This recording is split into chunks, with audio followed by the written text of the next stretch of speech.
lograr, ¿no?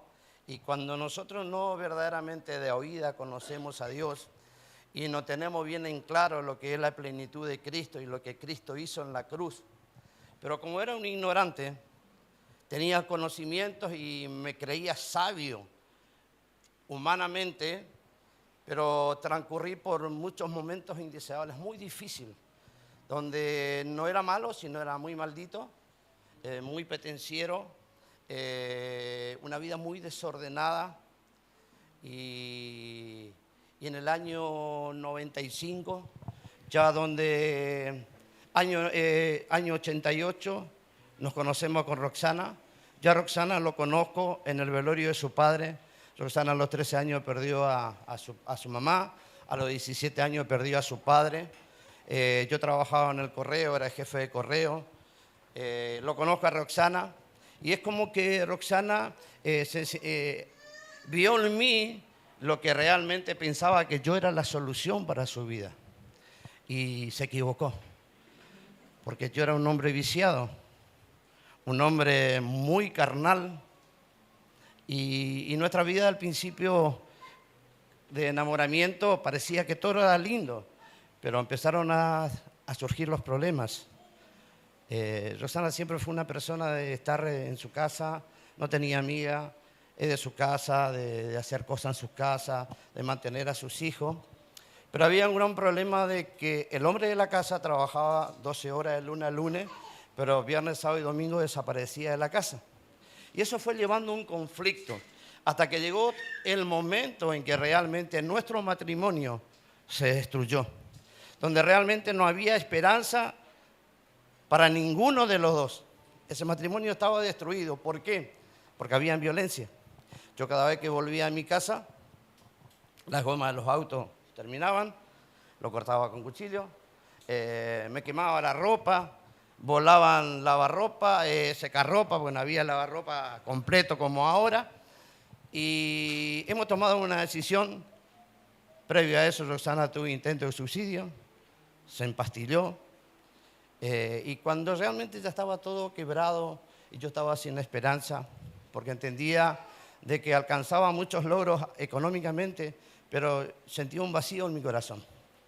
Y yo no puedo decir de que sufrí hambre, porque vengo de una familia medianamente económicamente bien. Mis padres me dieron la posibilidad de seguir una carrera universitaria. No lo hice, como quien dice la palabra, por vago, por no aprovechar las posibilidades que me dieron.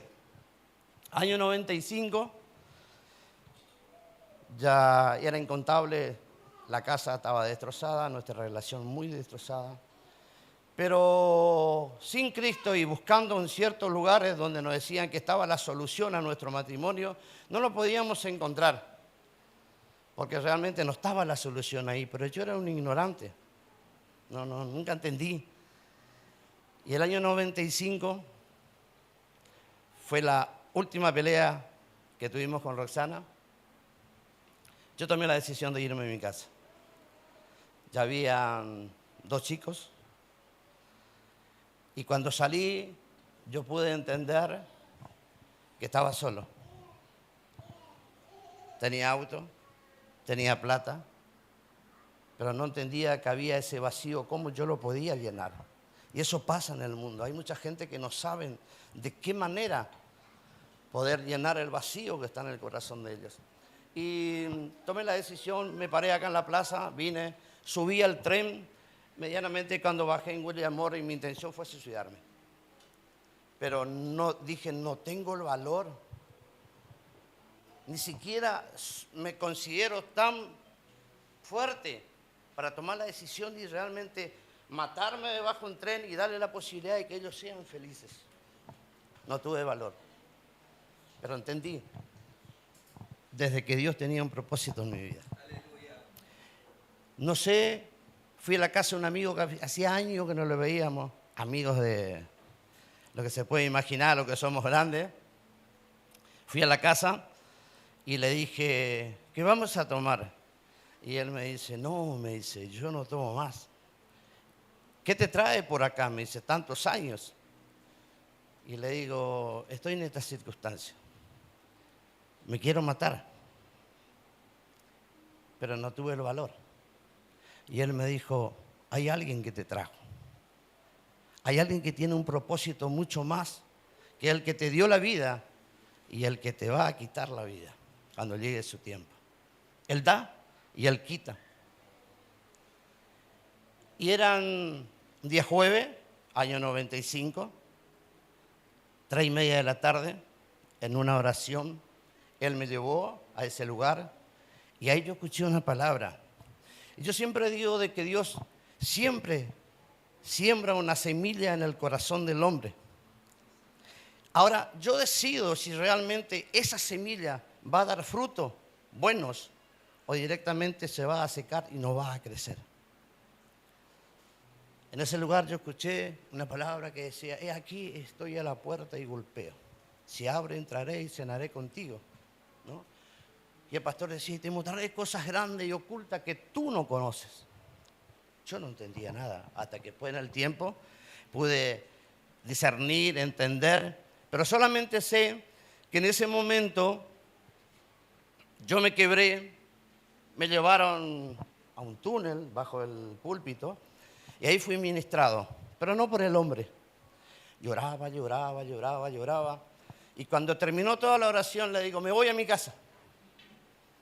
Y yo cada vez que volvía a mi casa, hermano, era una guerra. Era guerra, porque no me dejaban entrar. Volaba todo. Los chicos lloraban, corrían, venían los vecinos. No había violencia de género en ese tiempo. El 147 no estaba activo para denunciarlo por violencia de género, pues yo nunca fui violento con ella, al contrario, ella era la violenta. Ella me pegaba, se aprovechaba que yo llegaba en estados muy deplorables. Bueno, volví a mi casa y entré y ella me miró algo diferente. Te quiero contar algo, le digo, venía, sentate. Nunca me pasó, es la primera vez que me pasa. Y le empecé a relatar. ¿Y qué sentís? Siento una paz, un gozo, y realmente yo quiero conocerle. Y ella me dice, ¿qué sentiste? No tenía palabra para explicarle, pero sí sé de que a partir de ese momento, en el mismo instante en que yo estaba haciendo el paso de recibirle a Cristo como mi único Salvador, Rosana sintió una paz en su corazón. Y en el mismo instante, el Espíritu Santo omnipresente llegó a nuestras vidas. Y ahí comenzó. Cristo, tú haces todo nuevo. Entramos en un proceso hermoso.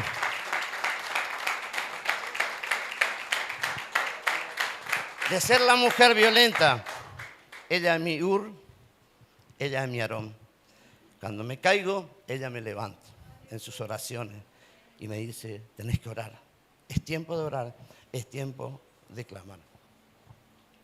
Y el pastor el otro día le puso como título 33 centímetros, ¿no? Permiso. Yo le decía al hermano Diego, para vos no es para nosotros. Porque estás como las judías, ¿no?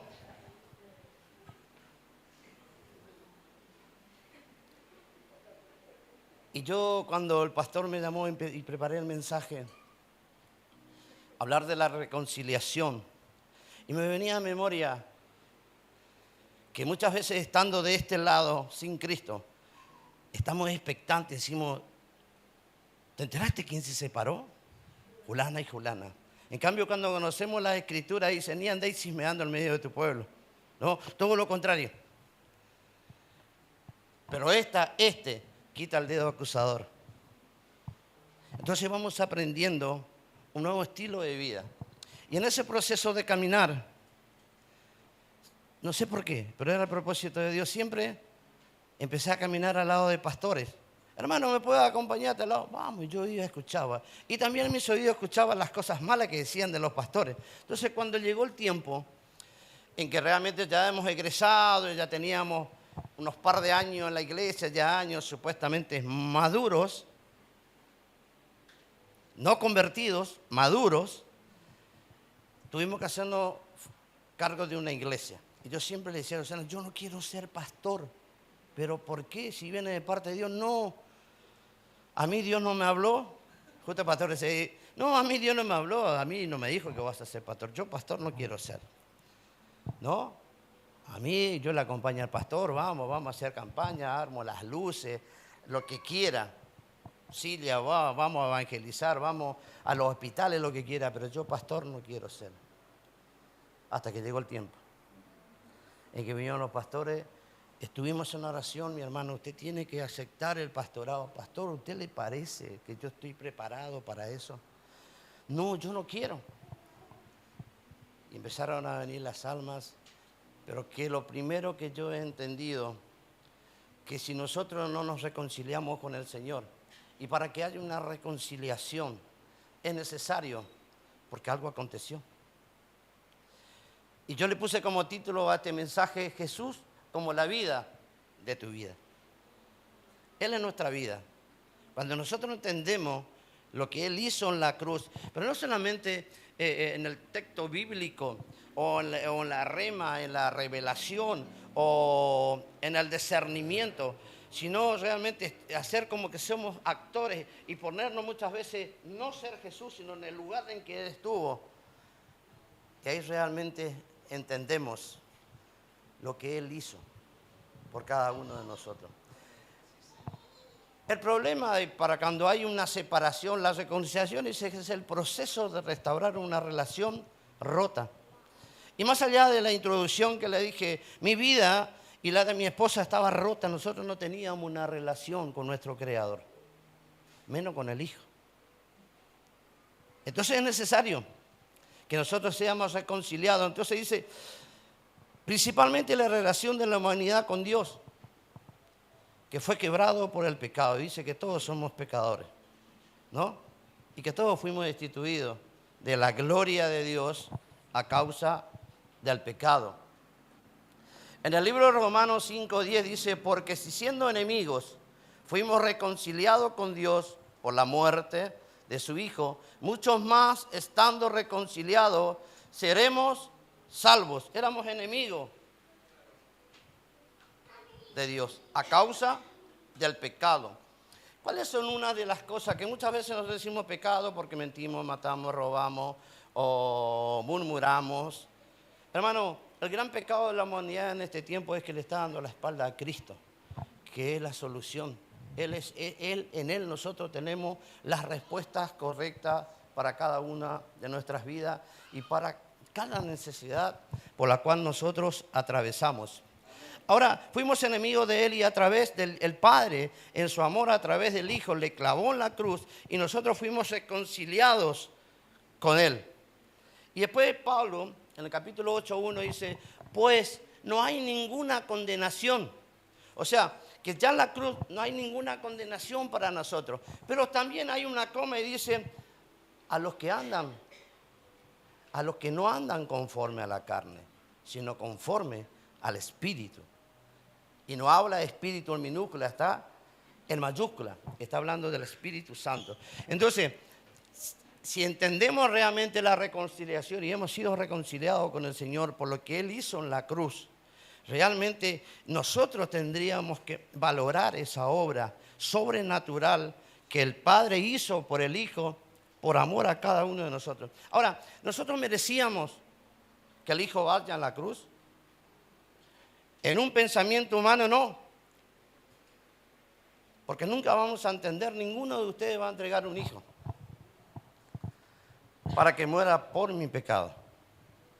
Ahora dice que no tenemos ninguna condenación, pero no tenemos que andar conforme a la carne, al sistema de este mundo.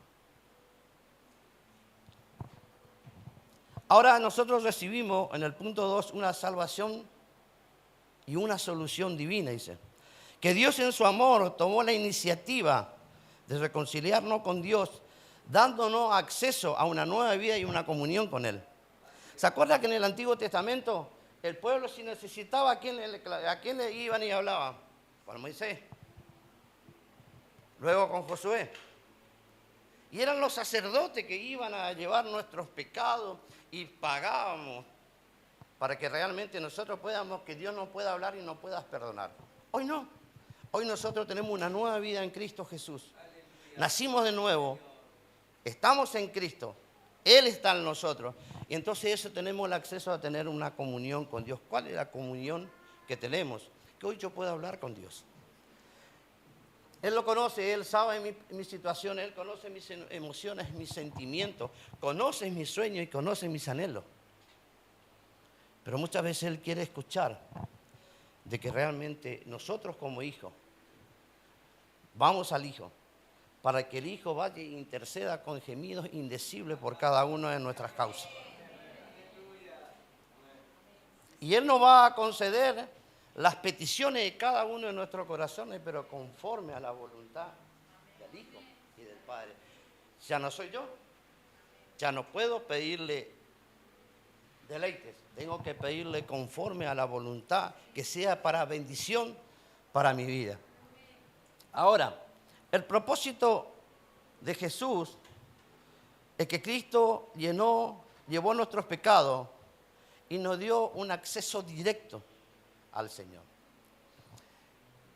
Cuando nosotros, el pastor hablaba el otro día en 2 de Corintios, creo que 2 de Corintios 5, 18 y 19, habla de que fuimos reconciliados por la sangre, que Él fue llevado a muerte, Él fue santo, santo, santo, pero Él murió sin pecado. ¿Cuál es la diferencia nuestra? De que nosotros estábamos en el pecado, estábamos muertos en delitos y pecados, dice. Pero el amor de Cristo nos reconcilió con su vida y hoy realmente nosotros fuimos perdonados. No hay ninguna condenación para nuestra vida. Pero ¿cuál es el primer paso? Que nosotros debemos aprender a reconciliarnos. Sin Cristo, Él nos da una identidad, y la identidad que tenemos es hijo. Yo siempre digo, sin ofender a nadie, muchas veces nosotros le damos una identidad a las personas por sus profesiones.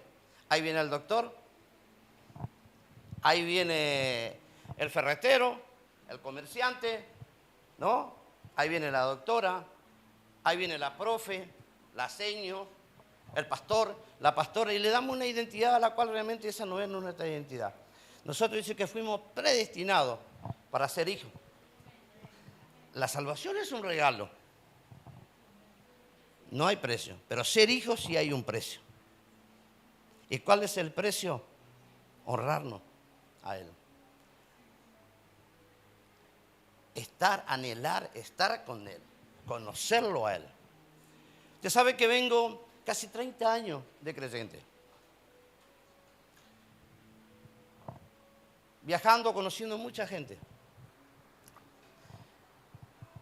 Y pasamos por un momento muy difícil en nuestras vidas, ministerial. Pero no dejamos de servirle a Dios porque yo he entendido que sin Él no soy nada. Que todo lo que soy es por Él. No soy nada. No valgo nada. Ni siquiera tengo esperanza. Ni siquiera esperanza contra esperanza. Pero hemos entendido de que realmente, antes de eso, Cristo murió por mí y Él me eligió. Y hablaba en el campamento, el pastor me invitaba, y Rosana me decía, vamos a irnos. No, le digo, yo tengo que ir a un aniversario a Corrientes, estoy invitado a un aniversario y te hice un compromiso. Y Rosana me decía, orá, orá, orá. Sí, estoy orando, le digo, pero ya di la palabra. Yo tengo que estar esos 3 días en el aniversario de la iglesia. Yo hice un compromiso. Pero vos hiciste un compromiso con el hombre. Hay algo nuevo que Dios te quiere mostrar. Y bueno, y fui al campamento. ¿Vio cuando esos chicos que lo llevan pero no tiene ganas de irse? Yo me fui. Le digo, los campamentos que hemos estado, los campamentos que hemos organizado en Foz de Iguazú, Encarnación, por todos lados. Y le digo, todos los campamentos son iguales. Esos campamentos son para jóvenes y van a hablar sobre los jóvenes. Y estando en ese lugar, Dios empezó a ministrar mi vida. Y en un momento hablé con el pastor Julio y le digo, y creo que con otro hermano le digo, Dios está haciendo algo nuevo. Dios me está mostrando algo, pero de otra perspectiva, mucho más allá de mis conocimientos. Y estoy entendiendo que por años Dios me hizo libre, pero estoy cautivo en un legalismo, en algo estructurado y en una religión. Y él me dice, a mí me pasó lo mismo. Hoy yo entiendo otra cosa. Hoy Cristo realmente cambió mi vida. Entonces ahí estuve atento a los mensajes y veo que cuando uno es predicador le debe pasar al pastor, sí, nosotros ya lo hemos escuchado, ya lo sabemos, ¿no? Eso es orgullo, eso es vanidad. No, simplemente lo sé. Pero vamos a escuchar a ver qué dice el hermano, ¿no? Y ahí empieza a trabajar el Espíritu Santo y empieza a hablarte. Y observé algo, que había una chica que realmente no fue a perder el tiempo al campamento. Ella se sentó, apunte, gloria a Dios, sí Señor, sí Señor, sí Señor, sí Señor en todo momento, y escribía. Y cuando pasaba a ministrar, veía en su vida algo resplandeciente, algo tan especial de parte de Dios en esa vida. Y antes de concluir el campamento me acerqué y le dije, no pierda el brillo del Espíritu Santo. Lucha, persevera hasta el fin, porque el galardón que Dios tiene es grande. Y en ese momento me quebré y me fui, y Dios estuvo ministrando en mi vida. Por años, cuando Dios nos encontró, nos encerrábamos en nuestras habitaciones con Rosana y el Espíritu Santo ministraba en nuestras vidas sin entender nada. Y era llanto y un gozo, una esperanza. Nada me detenía y íbamos adelante. Pero entendí una cosa, que todavía estaban en mis sueños. Todavía estaba primero mis sueños, mis propósitos.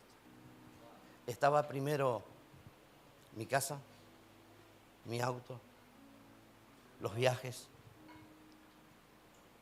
Y le quiero mostrar algo positivo.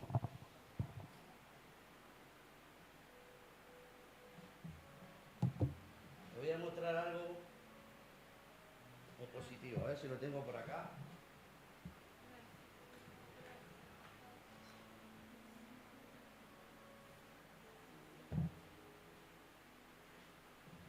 Mire.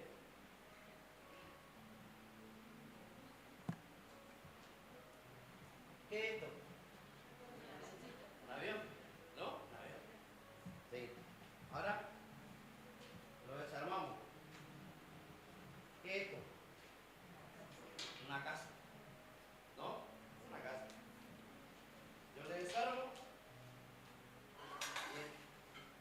No es grande la hoja. Esto es una dirección. ¿No? Nosotros ya siendo de hijo de Dios o sin Dios, nosotros tomamos las determinaciones que queremos hacer. Esta es una flecha. Pero en la Biblia nosotros tenemos que dice, nos puso la luz, nos puso las tinieblas, ¿no? Nos dio la vida, nos dio la muerte, la maldición.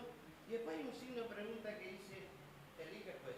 Yo te diría que me elijas a mí, porque realmente en mí hay propósito, hay una misión, hay una visión y hay algo sobrenatural, eterno para tu vida. Esta es una cruz, pero muchas veces nosotros elegimos la casa, elegimos el avión, los viajes, pero cuando termina todo eso, nosotros nos encontramos que hay un vacío, y eso les pasa a los que están sin Cristo. Hay un vacío en el corazón de ellos que nada les suple. Nada suple. No suple el dinero. Hay un vacío terrible. Ahora, y ahí comienzan los problemas. Y acá hay un programa que me interesa mucho porque siempre me están enviando mensajes de distintos lugares. Chicos con problemas de adicciones, chicos que se quieren suicidar, que se tajean, que están al borde de la muerte, pero que Y acá hay un programa. Hay un programa que dice, tu vida vale mucho. Ahora, si Cristo está en nosotros y Él es nuestra vida, ¿qué estamos haciendo para nosotros hacer algo por ellos? No solamente orar.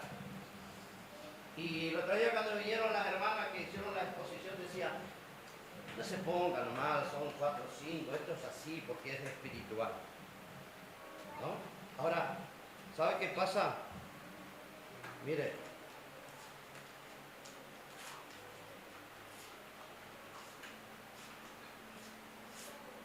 todo es vanidad. ¿De nada te sirve? Los lujos, el auto, los viajes, las amistades, nada sirve. Todo es vanidad. Nada sirve. Pero, para mí era todo vanidad y llegó un momento que nada servía. Entonces, ¿qué pasó? ¿No? Viene el cuchillo, te empezás a tajear, no tenés el balón para cortarte, te cortás. Después llega el momento en que en el vacío, esto ya se produce en un arma. Y ahí está. Así está el mundo en este tiempo. Y Pablo decía, ¿cómo irán si nadie les predica? Mientras nosotros estamos encerrados en 4 paredes, a ver quién canta mejor, quién predica mejor, el mundo se está perdiendo. El mundo se está perdiendo. Queremos viajar a África. Nuestras familias están con problemas. Aún nuestros hijos a veces están con problemas. Están en la iglesia, pero están con problemas en el colegio, emocionalmente. Pero usted sabe que cuando estamos en ese vacío, y yo entendí esto, que después de que todo eso para mí fue vanidad, llegó a mi vida esto. Aleluya. Gloria a Dios. Gracias, Señor.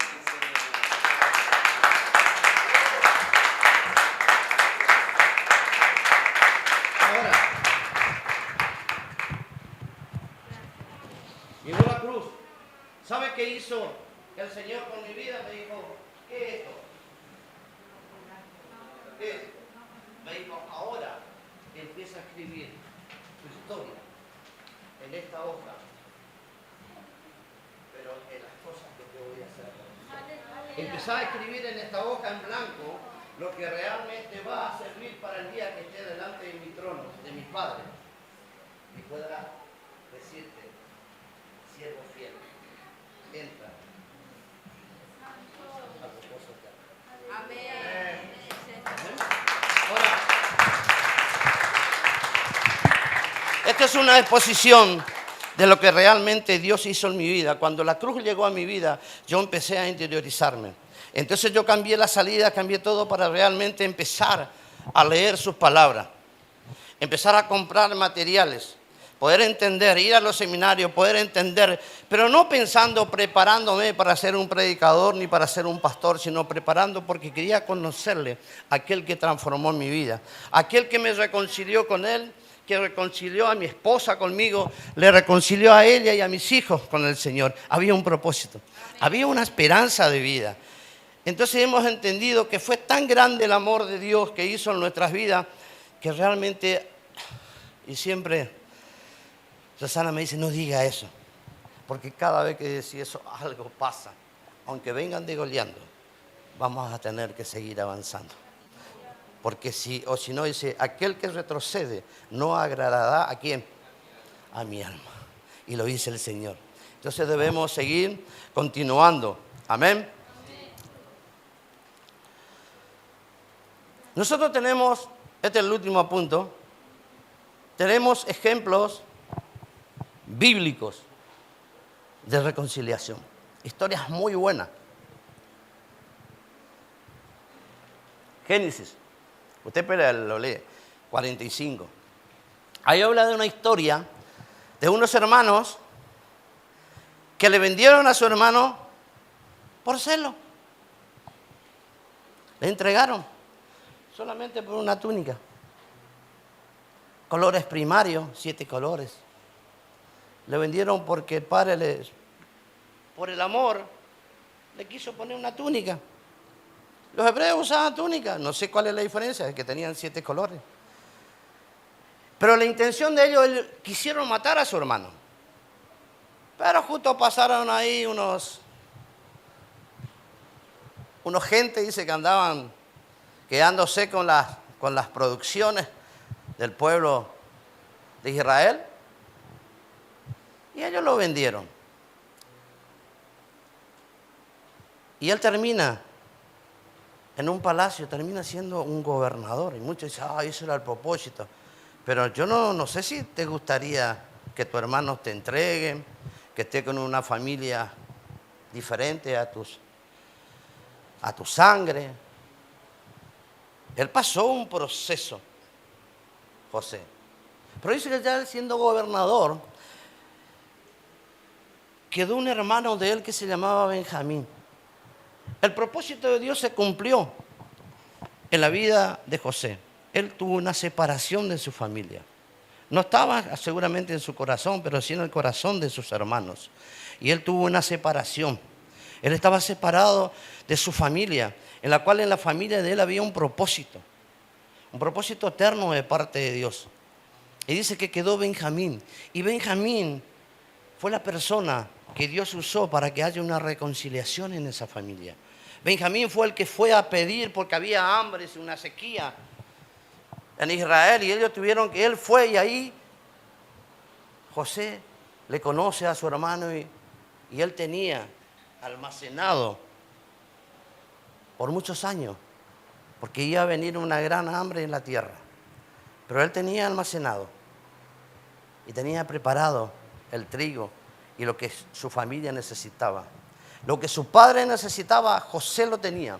Y él se hizo conocer a Benjamín y le dijo, ¿vive mi padre? Y él le dijo, sí, mi padre vive. Entonces él le puso dinero y fue y tuvo un encuentro con su padre. Y ahí ellos pudieron reconciliarse con ellos. Él pudo volver a su familia con un propósito eterno. Y pudo besar en los últimos días. Pudo perdonar a sus hermanos. Y realmente Benjamín fue usado como reconciliación.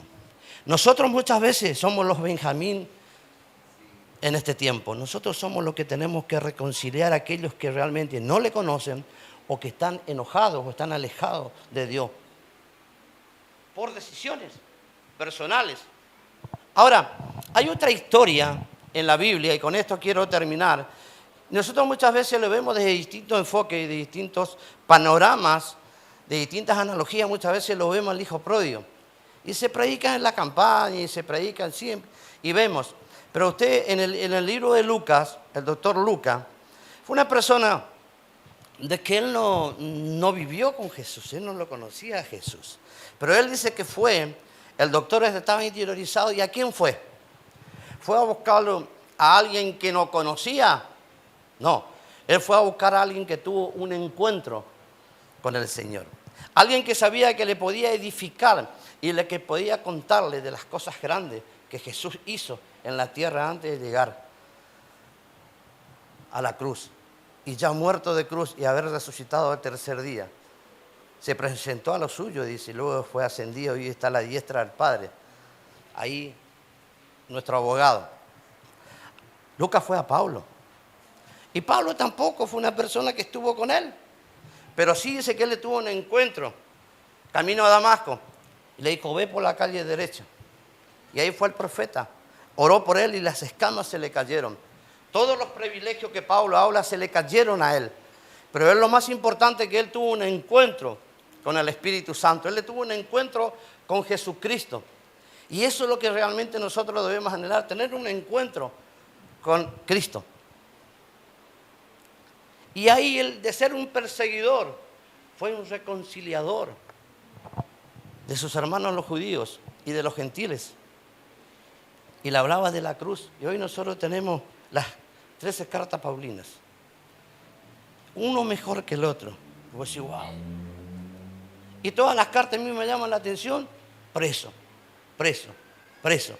Y el otro día el pastor, un pastor de acá, no sé si fue el pastor Luis, decía de que cuando él estuvo preso en la cárcel, y estuvo en el calabozo del más allá. Ahí en ese lugar fue lo más bajo por el que Pablo pasó. Estaban esposados en una posición fetal, y de ese lugar que venían, más allá de un latigazo, eran 36 latigazos. Latigazo y latigazo. Ahí en ese lugar bajaban del resto de los que estaban presos, bajaban sus materias fecales, sus orín. Ahí en ese lugar él estaba, y de ese lugar él decía: regocijaos, regocijaos. Y alababan a Dios y exaltaban a Dios.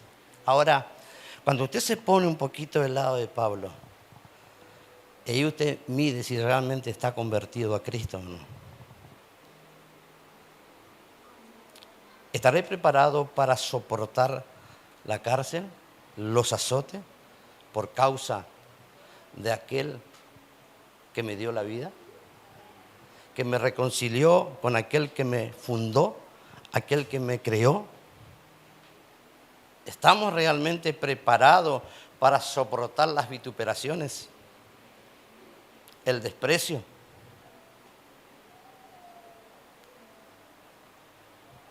Y acá Lucas escribe la historia del hijo pródigo. Y yo me voy a basar solamente en un versículo, 15-17, dice: y volviendo en sí. Si nosotros nos volvemos en sí, y antes de la reconciliación tiene que haber un reconocimiento. Si yo no reconozco lo que soy, no voy a poder reconciliarme, ni con ustedes y menos con el Señor. Primero viene reconocimiento y después viene la reconciliación y la conversión. Y dice: y volviendo en sí, dijo: ¿cuántos jornaleros en la casa de mi padre tienen abundancia de pan y yo perezco de hambre?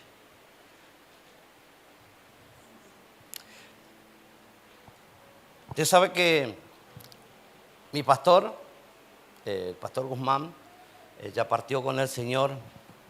Era un hombre, tenía una sabiduría de parte de Dios impresionante. Vos te sentabas y te deleitabas por él escucharlo. Y él siempre decía: lean la palabra, lean la palabra. Nunca dejen el papiro. Lean la palabra, porque esto produce vida. Lean la palabra.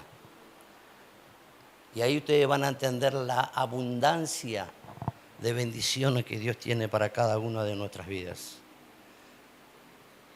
Bendiciones, restauraciones, milagros creativos. El don de milagros, milagros creativos.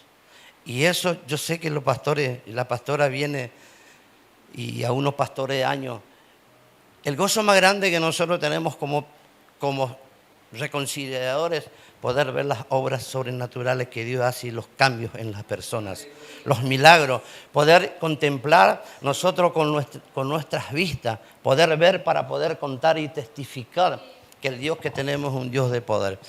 Mire, cuando el hijo pródigo, él volvió en sí y él reconoció que había abundancia de pan. Hermano,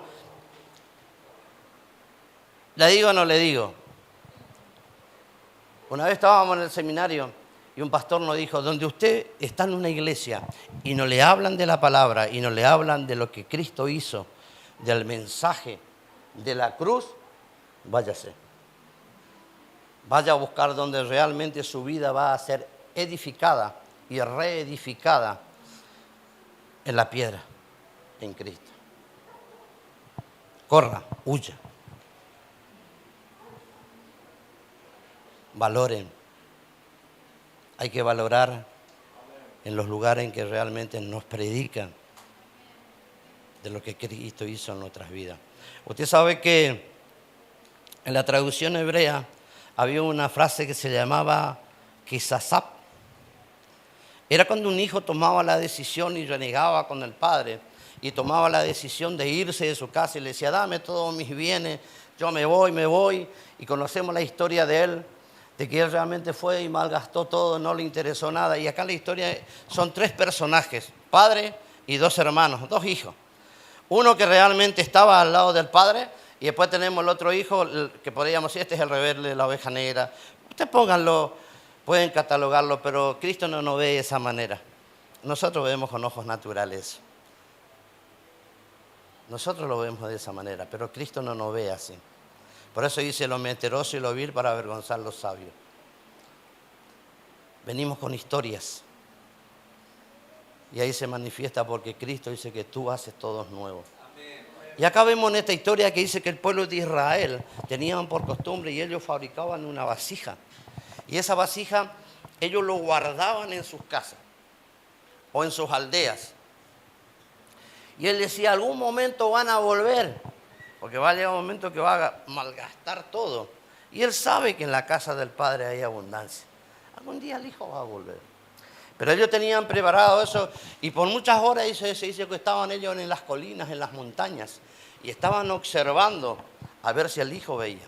Y cuando ellos veían que el Hijo regresaba hambriento, sucio, sin esperanza, sin nada, menesteroso, vil, pecador, todo lo que le podemos, los argumentos. Dice que ellos corrían y se corría la voz en las aldeas y en las casas, y ellos corrían a buscar la vasija. Corrían a buscar las vasijas. Y dice que le empezaban a rodear al joven y ellos la vasija lo tiraban al piso. Y ahí la vasija se quebraba. Y le decían estas palabras: eres un maldito, que la maldición te alcance y que Dios te rompa como se quebró esta vasija. Ese es el Dios que yo creía que conocía. Aquel que te condenaba, este es un vago, esto es esto, este nunca va a cambiar. Este es la oveja negra de la familia, este es el peor de todo.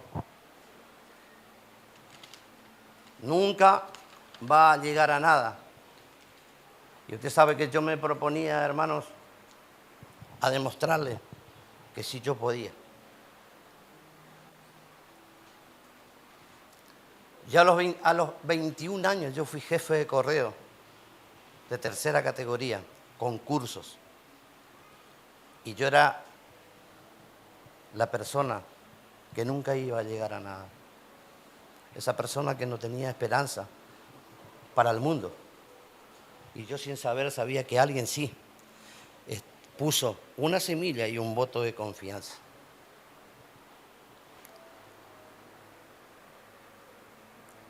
Año 90, fines 89, no había solución. Entonces Rosana tomó la decisión de venirse a Buenos Aires y me dijo, vamos. Teníamos una casa terminada, no la usamos, la vendimos, porque nos vinimos a Buenos Aires. 11 años de antigüedad en el correo, 5 años de jefe. Venir a Buenos Aires. No sabía lo que era una pala, un martillo, solo conocía lápiz, máquina de escribir y dar órdenes. Vine a Buenos Aires, a la casa del hermano de Roxana, y vio cómo es la casa cuando va a la casa de los parientes. La primera semana, el tío y la tía, después comienza la convivencia, y así anduvimos. Y yo le decía, ¿para qué me vine a Buenos Aires? ¿Cómo dejé mi trabajo? ¿Cómo? ¡Qué locura! No sé para qué vine a Buenos Aires. En el año 90, a los 3 meses, entré en una fábrica, Serín de plástico. A los 6 meses yo era capataz. Al año era supervisor. Tuve 4 años. Estuve 4 años en Harman, de mesas y sillas como supervisor. Pero mi vida no cambió. Hasta que Cristo llegó. Y ahí yo entendí que realmente cuando hay un propósito y realmente reconocemos y tomamos la decisión de seguirle a aquel que es vida y que nos dio la vida, no podemos ser desagradecidos, tenemos que seguir corriendo.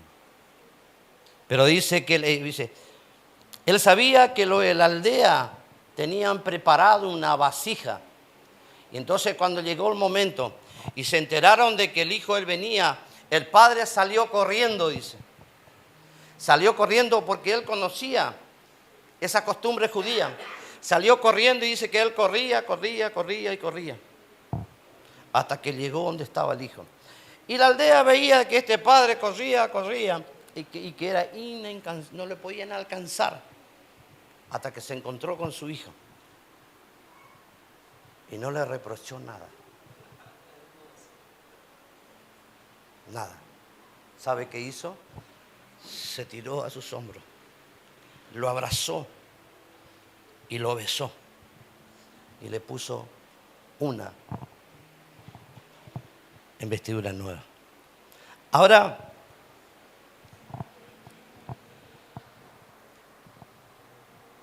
dice que el padre corrió y se echó sobre su hombre y abrazó a su hijo y besó y le entregó todo a través. ¿Por qué? ¿Por qué el padre hizo eso? ¿Por qué el padre corrió y lo abrazó y lo besó a su hijo? ¿Por qué?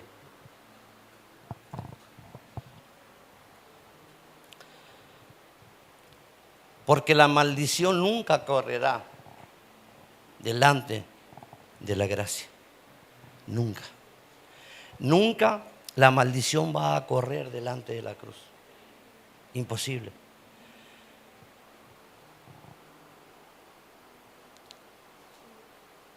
Y que la gracia, dice.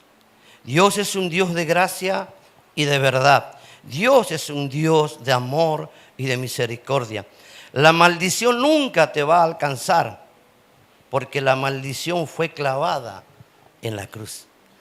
Toda la condenación del mundo, todo lo que te han dicho desde chico, de grande, que vos no sos nada, toda esa maldición que el mundo muchas veces te quiere hacer creer, toda esa maldición está en la cruz. Por eso yo entendí, yo siempre dije, yo estoy en Cristo, ¿no? Cristo en mí. Señor, hágase tu voluntad, así en la tierra como en el cielo. Y usted sabe que yo entendí en este lugar de que no era yo en Cristo, sino que Cristo estaba en mí.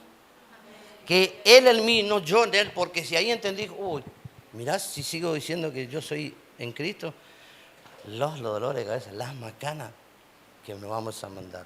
Pero en cambio, cuando Cristo está en nosotros, Él cada mañana renueva nuestros pensamientos. Porque dice que nosotros estábamos en un pensamiento cautivo. Y Él se llevó toda cautividad, toda maldición, cambió nuestra manera de pensar. Por eso entendí cuando el pastor decía, Trinité, tu corazón y tu mente están en esa distancia, pero tienen que ser uno. Porque cuando el pensamiento de Cristo está en nuestras vidas, nuestros corazones es diferente. Ya no está ese corazón de carne, ese corazón de piedra. Ese corazón duro, sino que Él dice que vino, nos lavó con el Espíritu Santo y puso un corazón nuevo. Un corazón con empatía, no apatía. Un corazón con empatía. Porque Él llevó nuestras maldiciones.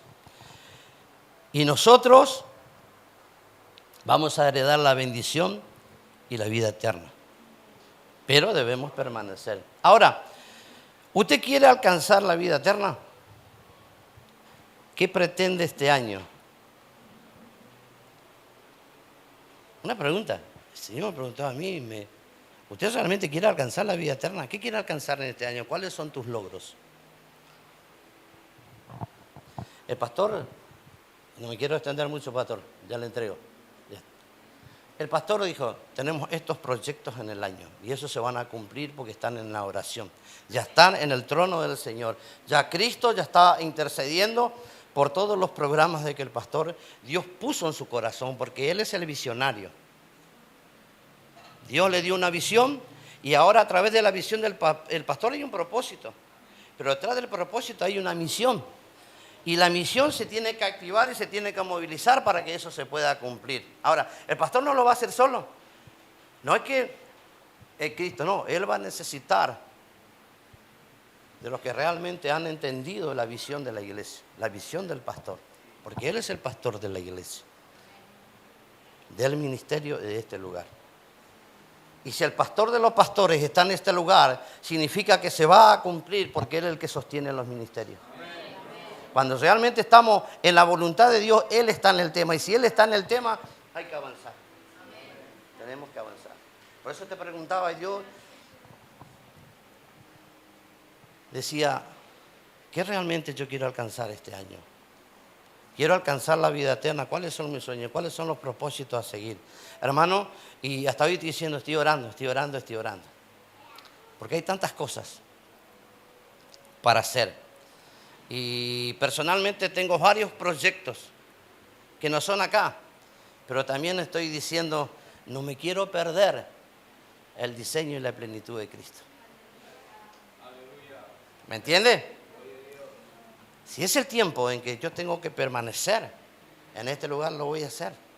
Porque yo quiero escuchar la voz de Dios y yo quiero realmente conocerle al Cristo de la gloria. No el Cristo de los villeros. ¿Se acuerdan que antes estaba el Cristo de los villeros? Bueno, no, nosotros no es el Cristo de los villeros. Él es el Cristo de los hijos de Dios. Amén. Ahora, y he entendido una cosa, y acá con este texto termino. En el libro de Números 14:24 dice que Dios le dijo, pero a mi siervo Caleb, por cuanto hubo en él otro espíritu y decidió ir en pos de mí, yo le meteré en la tierra donde entró y su descendencia también tendrá esa posesión. ¿Sabe por qué? Y yo no quiero ser Caleb, pero sí me gustaría tener un espíritu diferente. Dice que Caleb era diferente. Y usted cuando sigue la historia, cuando le envía a los espías, 12, 10 para atrás, él y Josué dijeron, no, el que está con nosotros. Si realmente entendemos de que Cristo está en nosotros, vamos a entender de que nosotros tenemos un espíritu diferente. El espíritu que está en nosotros es el espíritu que para Él no hay nada imposible. Dice, ¿habrá algo imposible para mí? Dice el Señor. Que Dios te bendiga. Gracias por su atención. Amén. Pastor.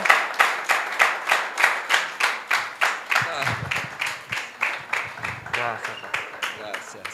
Muchas gracias, amado pastor. Gracias por este hermoso mensaje. Con corazón abierto, ¿no? Yo lo viví así, con alguien que abrió su corazón y dio a contar su experiencia vivida. Mira, pastor, su experiencia vivida en el Señor y lo que está viviendo en este tiempo, ¿no? Algunos aquí han nacido en la congregación y otros se están sumando a la casa y otros venimos de trasfondo distinto, ¿no? Y entonces yo creo que esta es una temporada donde el Espíritu Santo está articulando entre nosotros, ¿no? El entendimiento, ¿cómo te puedo decir? La revelación de la persona de Cristo en nuestro interior. Y la verdad es que estamos disfrutando mucho con mi esposa, con el equipo de colaboradores, con los hermanos nuevos que están aquí también de José Cepaz. Muy bienvenidos a la casa, se los presentamos. Amén. Gracias por sumarse a este hogar, a esta casa. Los bendecimos y que podamos seguir construyendo juntos a lo que el Señor nos ha llamado. A todos los que están en esta temporada también con nosotros, que puedan seguir creciendo en la vida de Cristo. Creciendo y que Él crezca en nosotros, ¿no? Y entendía esto, para cerrar el pensamiento, que la reconciliación tiene un propósito y lo resumió también el pastor, y el propósito es la herencia. ¿Puedes decirlo conmigo, la herencia? La herencia en Cristo, o sea, todo lo que vivimos. ¿Y por qué el propósito de la reconciliación? Es porque Dios, como Padre, pretende que sus hijos... Usted ya es heredero, ¿ya lo sabía?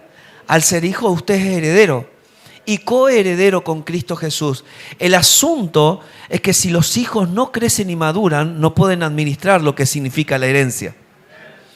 Entonces, por eso es que es importante el alimento. ¿Puede decirlo conmigo, el alimento? El alimento es sumamente importante. Usted no viene aquí a llenar su mente de información cristiana o evangélica o bíblica. Usted tiene que ver este ambiente como un lugar de alimento. Usted puede estar aquí y usted ser un pródigo.